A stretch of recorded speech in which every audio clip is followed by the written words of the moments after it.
अब हम गंगा नदी के बारे में बताते हैं।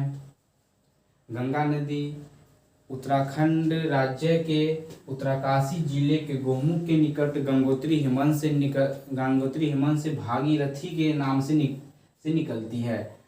दोस्तों, देवप्रयाग में भागीरथी अलकनंदा नदी से मिलती है तो संयुक्त धारा का नाम गंगा हो जाती है।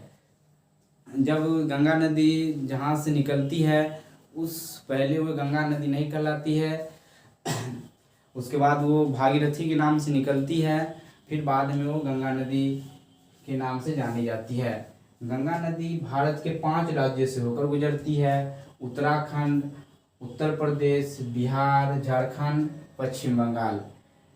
गंगा नदी उत्तराखंड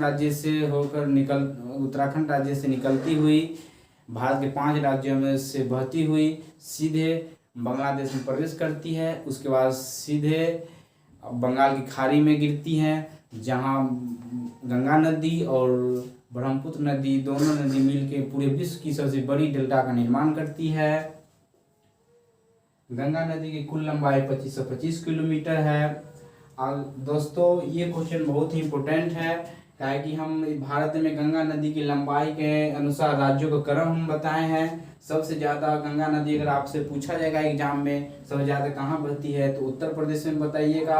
उत्तर प्रदेश में 1140 किलोमीटर बहती है, पश्चिम बंगाल में 520 किलोमीटर बहती है, बिहार में 445 किलोमीटर बहती है, उत्तराखंड में 310 किलोमीटर बहती है और झारखंड में मात्र 40 किलोमीटर बहती है। आप लोग इस क्वेश्चन को बहुत ही याद रखिएगा, ये क्वेश्चन बहुत विविया है।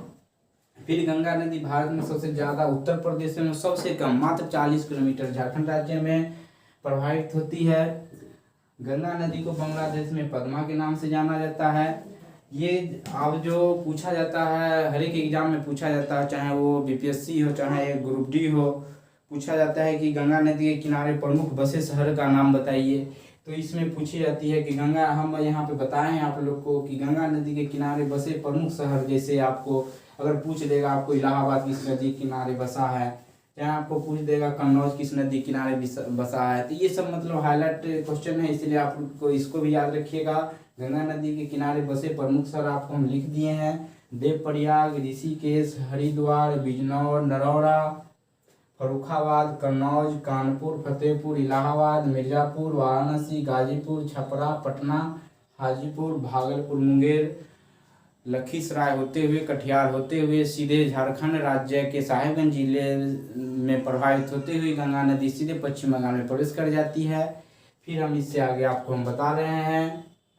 अब गंगा नदी को हम बिहार के संदर्भ में बताएंगे, जो बीपीएससी बार बार पूछ रही है।